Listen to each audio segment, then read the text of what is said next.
Class 11th वाले student के लिए बहुत ही इंपॉर्टेंट क्वेश्चन में से एक, time period of a simple pendulum depends of effective length. इस पे बेस्ड एक क्वेश्चन है जिसको मैं अभी आप लोग को बता रहा हूँ। बड़े ध्यान से देखिएगा। Let T be the time period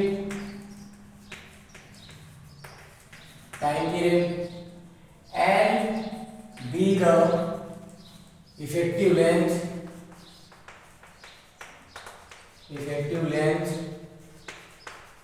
and g be the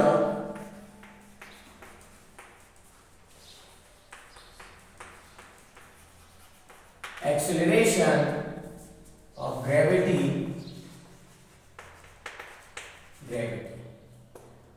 clear है? इस तरीके से t जो हम लेंगे वो टाइम पीरियड, l जो लेंगे वो effective length and g be the acceleration of gravity. g जो है एक्सेलरेशन होगा। क्लियर है? अगेन लेट यहां पे t प्रोपोर्शनल टू फार्मूला जो होता है वो क्या है, n power a g power d। Equation number first इसको नहीं लेते, इसके बाद वाले को लेंगे। तो t प्रोपोर्शनल टू होता है n power a g power b। हमें यहीं पर इसमें जो है a और b के वैल्यू हमें फाइंड करना है, वैल्यू पुट अप करना है। क्लियर है? तो ये हो जाएगा t is equal to, proportional जब भी हटाते हैं इक्वल लगता है और एक कांस्टेंट वैल्यू लगता है।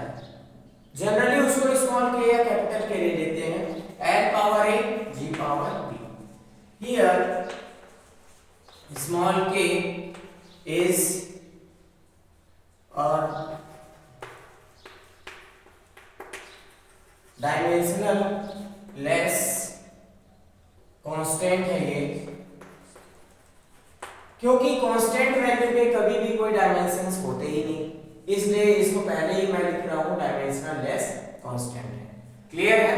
ये इक्वेशन फर्स्ट है हमारा। तो यहां से अब सॉल्व करना है, इसमें a और b के वैल्यू हमें लाने हैं। क्लियर है? कैसे सॉल्व करेंगे तो देखिए। Dimensions of t is equal to, t का डायमेंशंस क्या होगा, m0 n0 t। जनरली हम m l और t पर ही डायमेंशंस फार्मूला प्रेजेंट करते हैं। अगर उसमें से कोई भी वैल्यू एब्सेंट रहता है तो उसके पावर्स क्या आ जाते हैं, 0 आ जाते हैं। क्लियर है? डायमेंशंस ऑफ l, लेंथ का डायमेंशंस क्या होगा, m0 n t0 हो जाएगा। क्लियर है? And the dimensions of g, g क्या बोला गया है, g के लिए हमें पहले बताया एक्सेलरेशन। अब एक्सेलरेशन है तो इसका फार्मूला क्या बनता है, lt माइनस 2। तो यहाँ पे m0 lt माइनस 2 आता है। क्लियर है? a t l और g के वैल्यूज हैं। क्लियर? तो putting the values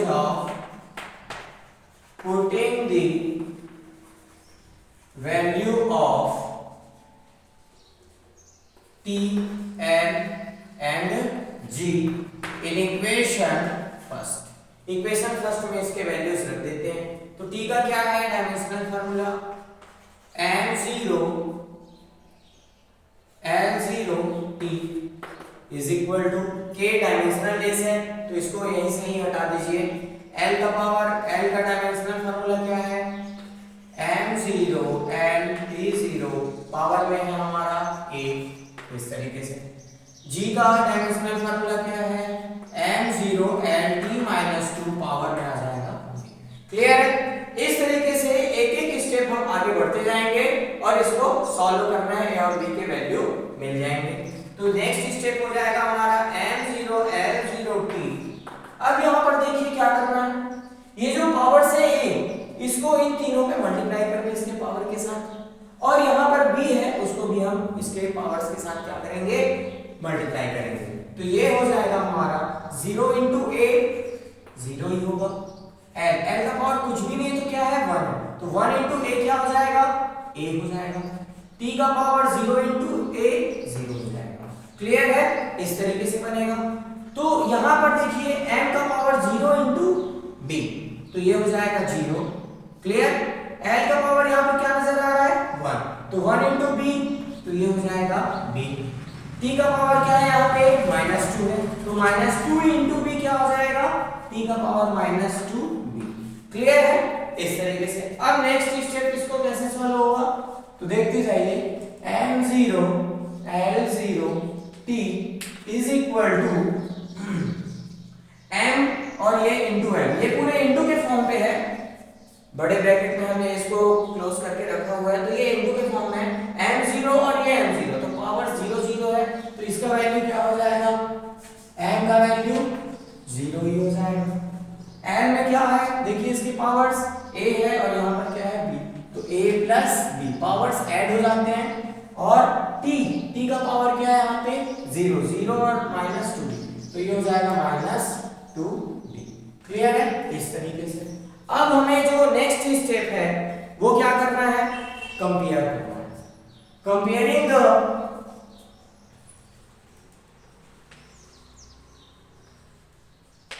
comparing the values of n and t। क्यों n और t को ले रहे हैं, क्योंकि देखिए यहाँ पे m का पावर इधर भी 0 है और m का पावर इधर भी 0 है, उसका कंपेयर करने से कोई वैल्यूज ही नहीं मिलने वाले हैं, इसलिए हम l और t के पावर्स का क्या करेंगे, कंपेयर करेंगे।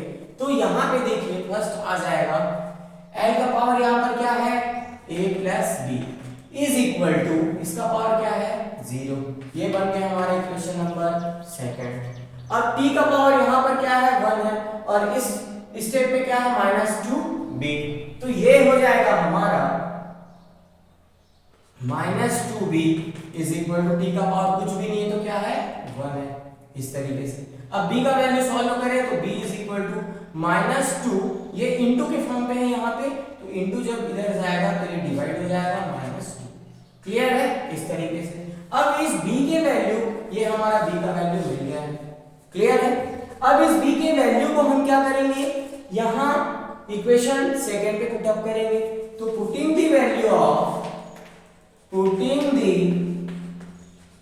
Value of b in equation second, तो सेकंड इक्वेशन में वैल्यू पुट अप करेंगे तो a प्लस b का वैल्यू क्या है -12 इज इक्वल टू 0, तो plus into minus -12 is equal to 0, तो a is equal to. Clear है? इस तरीके से a का वैल्यू मिल गया और ये हमें b का वैल्यू मिल गया। अब इन दोनों वैल्यूज को हम क्या करेंगे, इक्वेशन फर्स्ट में पुट अप करेंगे और हमारा t का वैल्यू आ जाएगा। तो पुटिंग द वैल्यू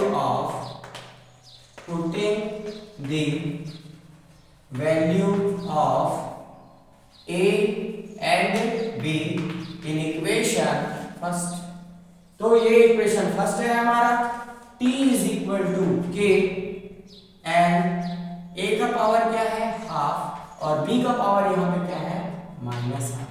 अब इसको सॉल्व करते हैं तो t is equal to k n power half upon b power half, ये माइनस हटाने के लिए मैंने इसको नीचे लेके चला गया, तो यहाँ पे हो जाएगा इसका value t is equal to k n power half upon, इसको एक साथ लिख लेते हैं b होल पावर हाफ, क्योंकि दोनों के पावर्स क्या है हाफ हाफ है। क्लियर है? तो ये पावर जो है कॉमन हो जाएगा। अब इसको हम लिख सकते हैं k रूट ओवर, क्योंकि इस पावर हाफ का मतलब रूट भी होता है l अपॉन, सॉरी ये g है। क्लियर है? ये g है कंप्लीटली, है ना, ये मिस्टेक हो गया था, तो ये हो जाएगा l अपॉन g। इस तरीके से ये आपका जो है मोस्ट टाइम की क्वेश्चन सॉल्व होता है, और इस तरीके के क्वेश्चन के आने की जो प्रायोरिटी है बहुत ज़्यादा होती है, तो इस क्वेश्चन को बहुत ही ध्यान से पढ़ें। 11th वाले स्टूडेंट हैं, इसको इग्नोर ना करें।